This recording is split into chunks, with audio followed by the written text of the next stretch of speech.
And she also attended the winter training on school improvement so that she could hit the ground running here in January.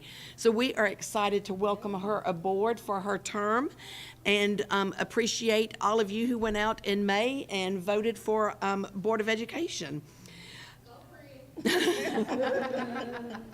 Ms. Crocker replaces Ms. Laura McAdams, who has faithfully served her community for over 16 years.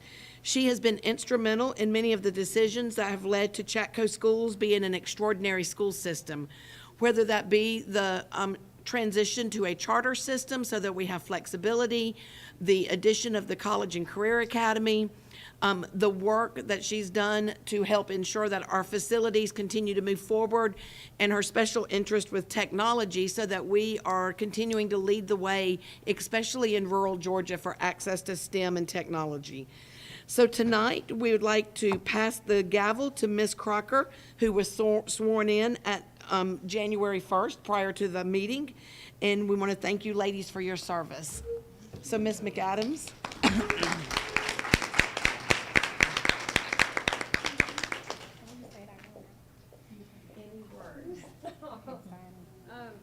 No, I was not planning to speak, but I will just say thank you. Thank you, community. Thank you, families, administration, staff, and students for trusting me for 16 years. Wow, that is It's a long time. I will say to the new board, I just ask that you continue dreaming big and don't settle. Yeah. Thank you all so much. Thank you.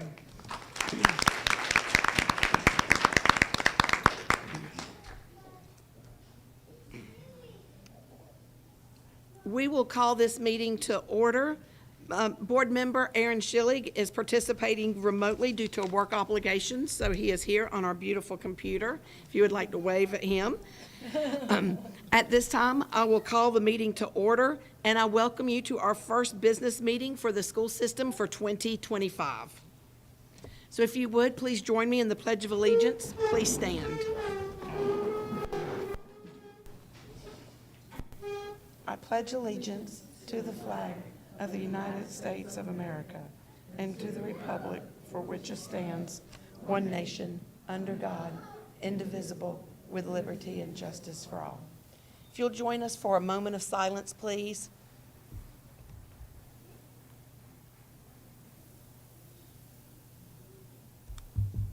Thank you.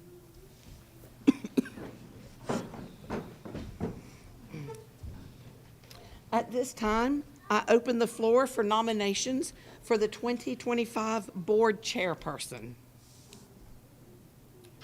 I would like to nominate Aaron to continue serving as our chairperson. I'll second that.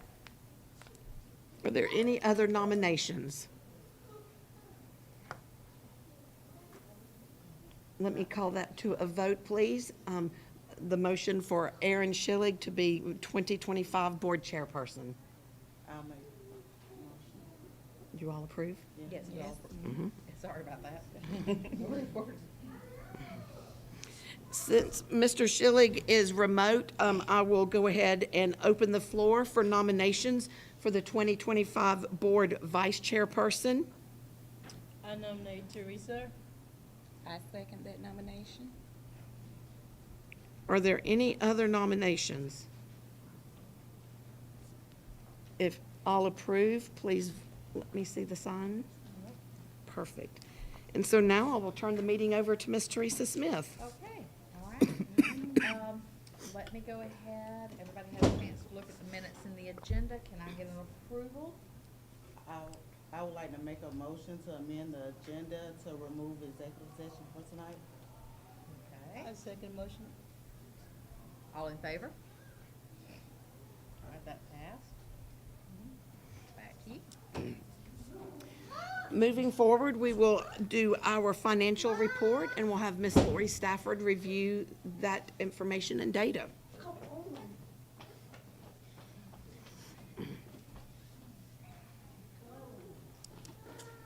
Good evening. Let's see. Hello. Is that working? No? Hello? You can use your teacher voice. Okay, that sounds good. Okay.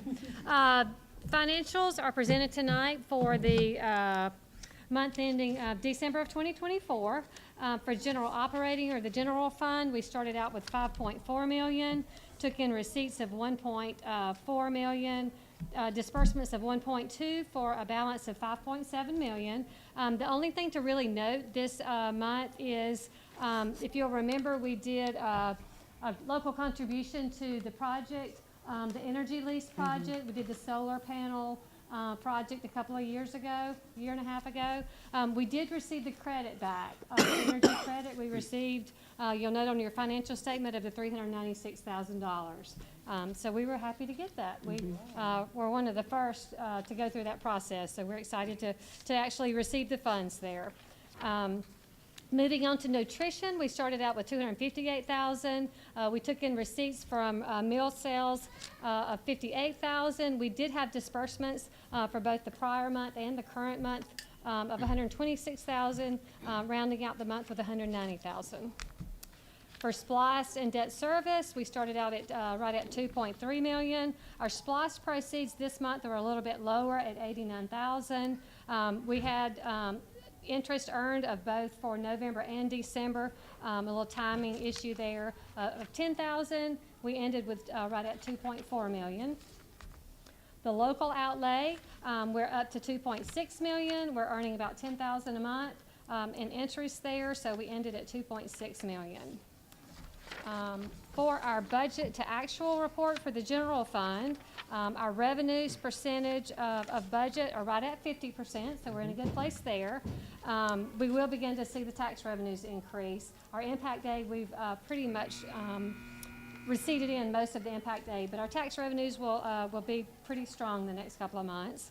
And then our expenditures are right at 45%, which is where we should be for this time of the year. So nothing too terribly exciting this month. We're kind of just on target for where we should be. Wonderful. Do you have any questions or concerns?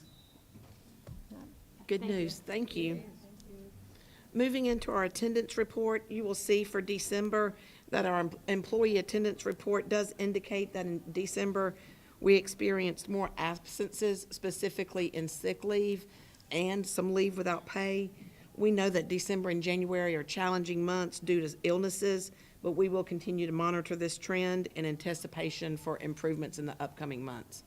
So I expect that we'll see the same in January as well, and then we'll get through the sick times and illnesses and get back to a stronger attendance. Information only, I would like to ask Dr. Rodriguez, Chief Academic Officer, to give us an overview of our recently released state data report. We're proud of the work of our students and teachers, especially with the increased expectations and rigor, and she's going to go over a few highlights. So Georgia recently released 2024 CCRPI data, and so I'd like to highlight some of the positive things that our schools have been doing this past year. CCRPI, which is the College and Career Ready Performance Index, it has 4 main areas that all 3 schools share, and then 1 extra area that the high school shares, which is the graduation rate. So we'll start with that one. So our graduation rate was 91% last year. The 91% is from our 4-year and our 5-year cohort put together. That makes 91%. So we've been working on plans to improve that, but it is something to note that when you consider the students that completed a pathway, one of our career technical pathways, those students that completed a pathway, all of them graduated on time and made 100% for our graduation rate. So we like to say that, you know, as a little side note to that 91%, that we've got 100% when we consider that. So it shows that our pathways are successful and they're doing what they're supposed to do, which is to get the students ready for college and career. So one of the categories that all 3 schools share is content mastery, and that is the test scores from math, science, social studies, and ELA, determining if the students are understanding and mastering the state standards. So for the elementary school, they were above state average with their English language arts school scores increasing from last year. Middle school, they were above state average in all of their content areas, increasing their scores anywhere from 5 points to 20 points in their areas. And high school, they increased in all the content areas. Work is being done to improve state average, but they did make improvements in all of the separate content areas. The next category is progress. So it's not always just about the test scores with achievement. They also look at the progress the students are making, the growth that they're making compared to other students similar in the state, to see if we're helping them make improvements each year. So the elementary school, they were above state average with an increase of 17 points from where they were the previous year. So that's a big increase. We're very proud of that. So they made progress in both language arts and in math. The next category is closing the gaps. This looks at the subgroups. Different subgroups could be racial, ethnicity groups, ESOL, students with disabilities, economically disadvantaged. So looking at all of those, the elementary, 2 of their subgroups made improvement, so they met their target of what they were supposed to meet based off from the last year. But something exceptionally well was the middle school and the high school. They both scored 100 in their closing the gap. So that's the highest you can go. One of them actually had 100 plus, because they actually went over 100, but they stop it at 100. And so the reason for that is because even though one of their subgroups did not make progress, they had another subgroup that earned them bonus points. So for the middle school, their economically disadvantaged group, they met their target, and they awarded bonus points for that. So that got them up to the 100. And for the high school, their economically disadvantaged and their students with disabilities both made progress and met their goal, and so they were awarded bonus points for that. So that's how both of them got to 100. So we're super proud of those closing the gap scores. For readiness, which measures if the students are they participating in the opportunities that we offer? Are they, it talks about literacy, it talks about attendance. So the opportunities could be fine arts, world language, computer science, career pathways, AP courses, all of those are considered in this section. So all 3 of the schools were above state average for readiness. All 3 of them above state average. So super proud of that as well. Elementary, they had a slight increase in readiness because of their attendance and beyond the core. So for their attendance, 92% of their students had fewer than 10% of days, so missed. And so that increased it. And the beyond the core, they have fine arts and computer science. Every student in the elementary school participates in fine arts and computer science. So that got them almost the top points for that. And so that increased their score and made them above state average again. For the middle school, they're working on their attendance. While the attendance needs to go up a little bit, what helped their readiness score is that they're beyond their core and they're at or above grade level in reading. So they offer the beyond the core points, which could include computer science, physical education, fine arts, and then at the above grade level in reading, that's their literacy score. So both of those were able to get them above state average and increase their score.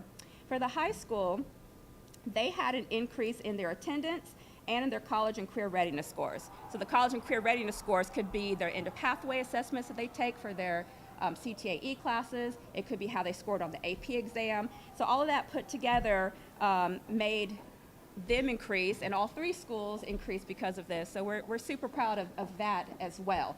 So all of the administrators, they have presented this in their leadership teams and faculty meetings to explain it to the staff. And so they're using this to serve as a tool for improvement and communication so that everybody can plan during their PLC times to implement data-driven decisions to make sure that all of our students are still moving on to the next grade level and becoming college and career ready.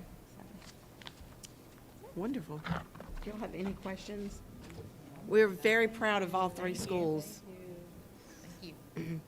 Moving forward, I would like to give you, board as well as community, an update on some recent information you may have heard about House Bill 581, which is a homestead exemption. It gives me great pleasure to discuss this to our community specifically and share that our Board of Education has been invested in these conversations for several weeks now on this recently passed legislation.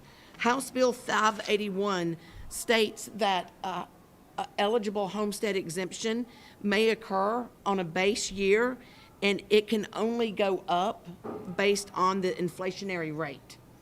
So there are school districts across our state that are holding hearings because they want to opt out and not allow their community to have that homestead exemption.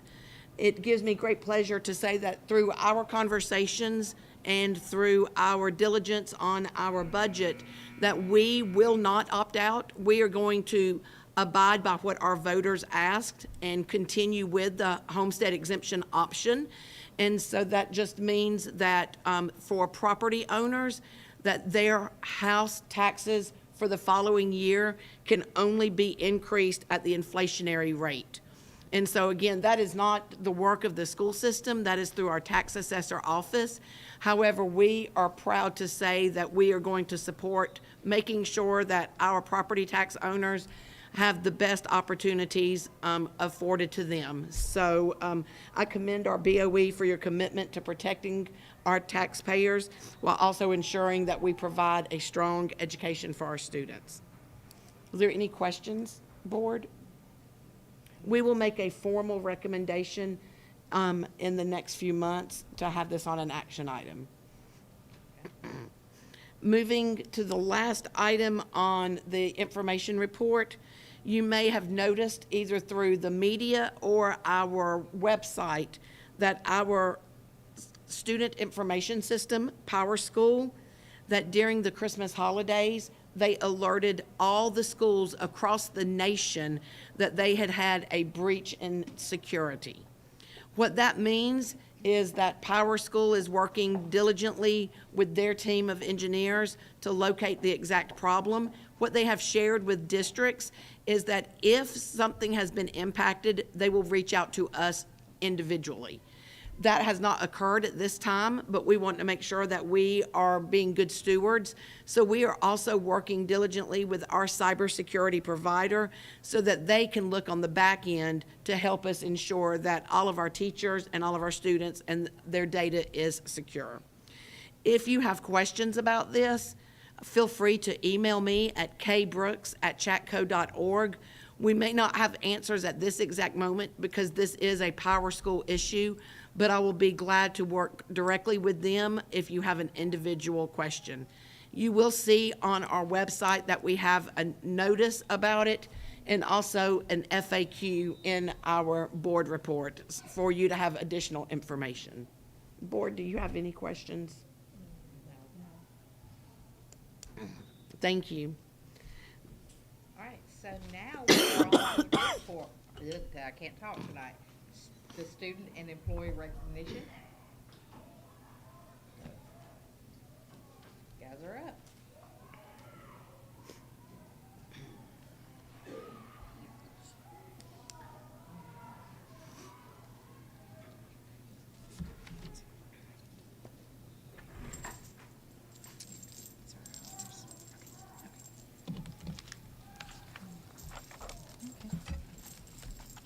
Good evening.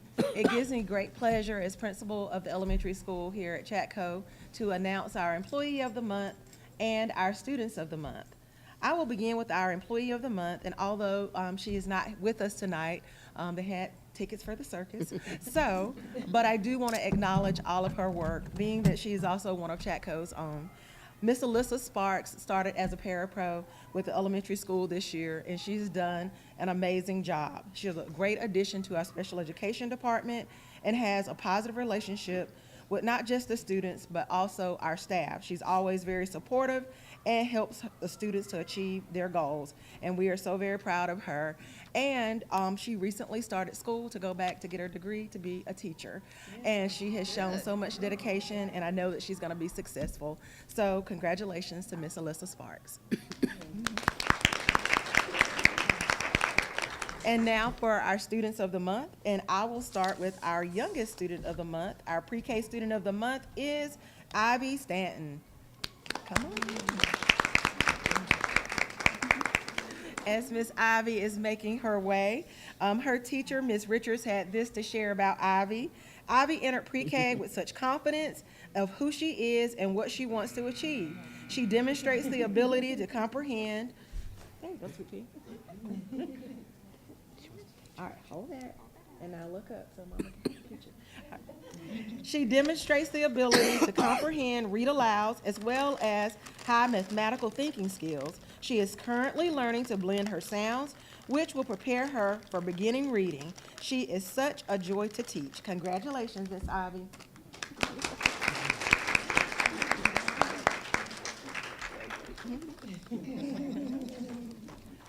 Our kindergarten student of the month is Olivia Rake. All right, and Olivia is not with us tonight. Our first grade student of the month, Kai Taylor.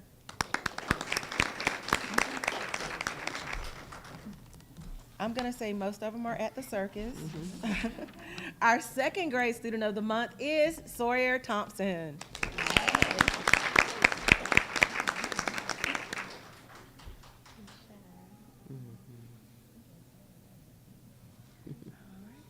And Sawyer's teacher, Miss Ariano, had this to share about Sawyer. Sawyer has had an amazing year academically. He always strives to do his very best and consistently has shown growth on all of our assessments. He has also demonstrated wonderful behavior thus far this year, and we are so very proud of him. He's always very helpful to his peers and the adults he interacts with on a daily basis. Congratulations, Sawyer. Our third grade student of the month is Benjamin Hutchinson.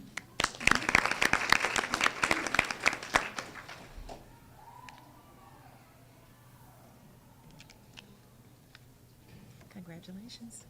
And Benjamin's third grade teachers have this to share. He was selected as student of the month because he is a very respectable, intelligent, and hardworking young man. He always has a positive outlook and attitude out of just about everything. He's excelling in all of his academics and always does an amazing job.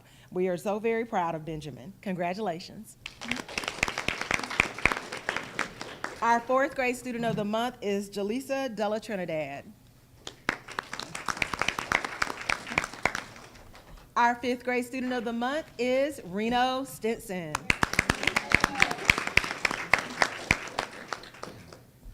Congratulations, sweetie. We are so very proud of Reno and all of his accomplishments. His teachers had this to say. Reno has made significant progress in our classroom and has been working very hard to reach his highest potential. He completes all of his assignments and homeworks and displays good conduct. He arrives to school on time each and every day, prepared and ready to learn, and puts forth 100% effort in all that he does. Congratulations, Reno. Thank you, and congratulations to all of our students of the month.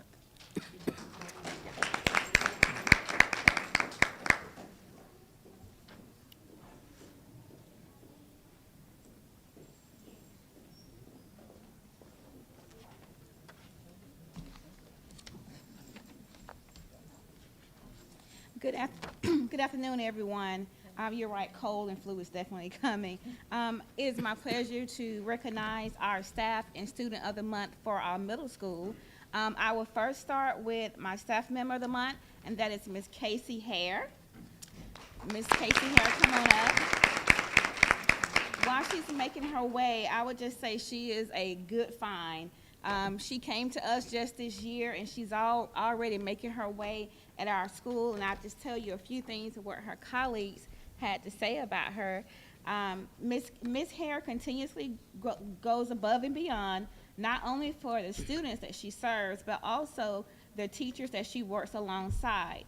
She is creative, resourceful, and always willing to share her innovative ideas and ways to support student learning. Her dedication to fostering a collaborative and positive environment is evident in everything that she does. And this is true. She helped design or decorate the doors during our Polar Express tours, and every door she designed won a prize. So that speaks to her creativity, and not only that, to how she's willing to collaborate with other teachers. She's indeed an invaluable asset to our school community. Congratulations, Ms. Hare. You can stand right there. Okay. And our sixth grade student of the month is Zayden Hope. And he's not here today, but his teachers this is one of his teachers, and I'll just say to know Zayden is to love Zayden, and I know Ms. Hurd can attest to that. He's a very sweet student, always bubbly, always positive, even when he's sleepy in the morning, never grumpy. And our 7th grade student of the month is Miss Layla Floyd.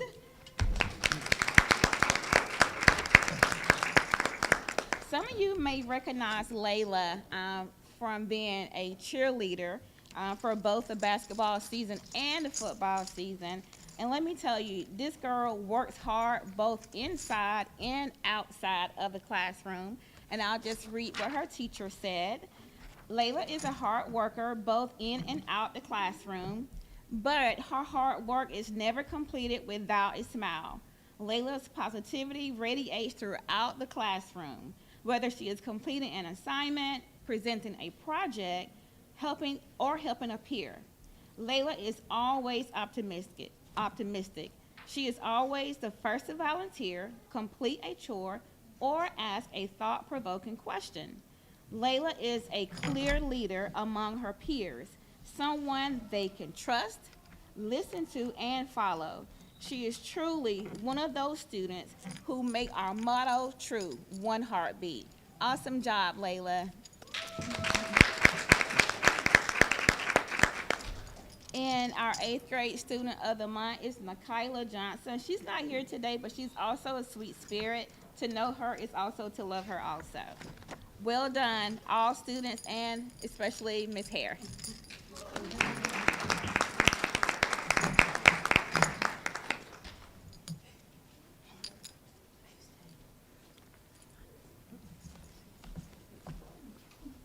Good evening. I'm very happy to be able to share with you, like the elementary, middle, our staff and our students of the month. I'm going to start with our staff of the month, and as you know, this year in our high school, I've let our scholars nominate our staff of the month, and they've been very receptive to this, and I've gotten lots of great comments. Our teacher of the month, and I'm hoping he can come up right now, is Mr. Woodward, and he's right there behind the camera.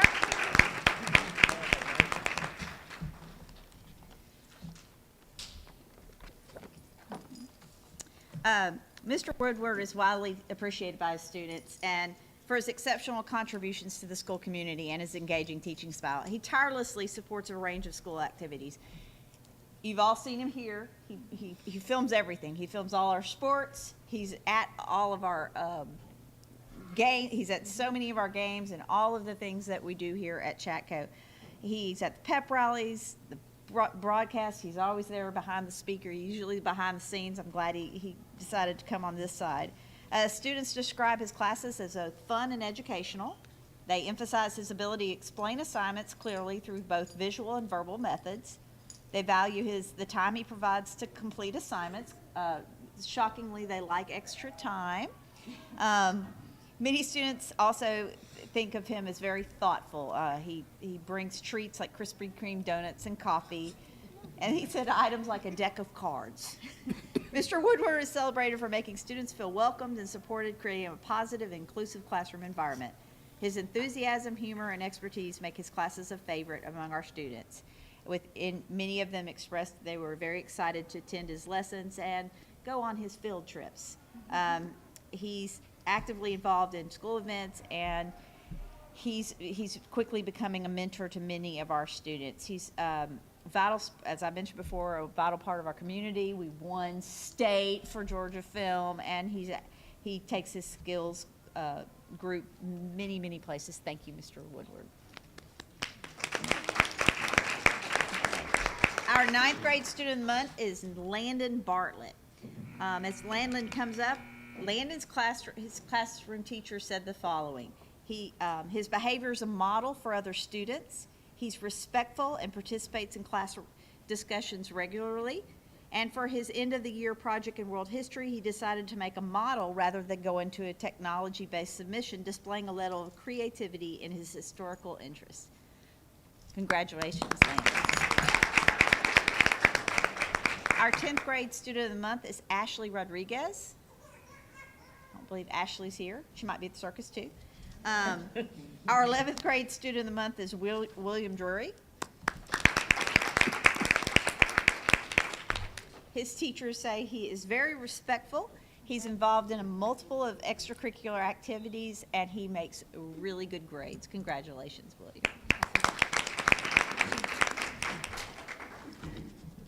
And our 12th grade student of the month is with our basketball team right now, Kamari Edwards, but he is a very hard worker and a calm and strong influence. Thank you so much for your time.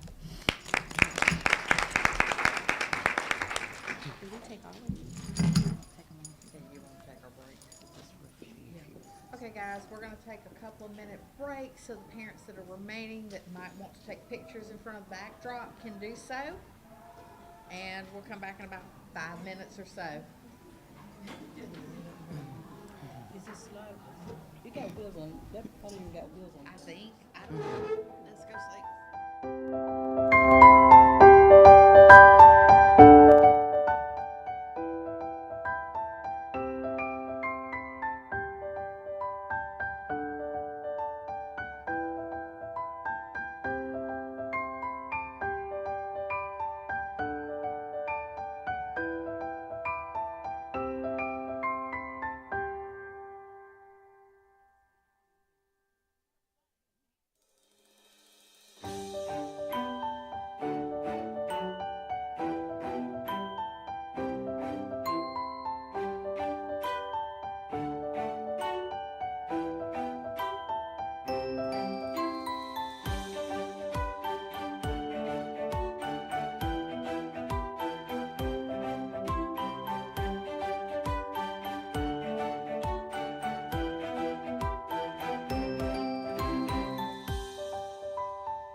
hire and resignation.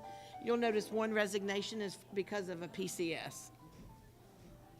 I'll make the motion. I second it. All in favor? All passed, okay. Next is out-of-state travel. I'd like to make a motion for approval for the out-of-state travel for the Chatco High School baseball team. You will see they have several dates for some schools in Alabama. Yeah, that's wonderful. I'll make the motion. I'll second it. Tatiana, all in favor? All right. And the last one is one that we have already discussed back in the fall, but now we have some specific details. And it is a motion for approval for the middle school, high school gym so that we can meet GHSA requirements for basketball as well as volleyball. This will include resurfacing it, painting it, as well as the different measurements for the nets and such. I'm motioning it. Okay, Ms. Shirley? I just had one question. Yeah. Is the shot clock gonna be included in that or no? The shot clock, we had to purchase it last year under GHSA, but it had to get repaired, so it Okay, is, okay, yeah. okay. All right, Our electrician vendor has already come out this week and worked on that. okay, great. Okay. So Shirley's made the motion. Can we do it again? I motion it again. I second it. Tatiana, all in favor? All right. We have no public participation unless, Didn't sign up in time, I'm sorry. okay. Oh, no, you did not. Go All right, so, Shirley, I make a motion. to adjourn, second? I'll second.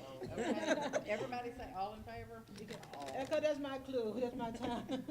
Thank you all for attending, and we appreciate you. Thank you. Thank y'all. hope you feel better. Thank you. Yeah.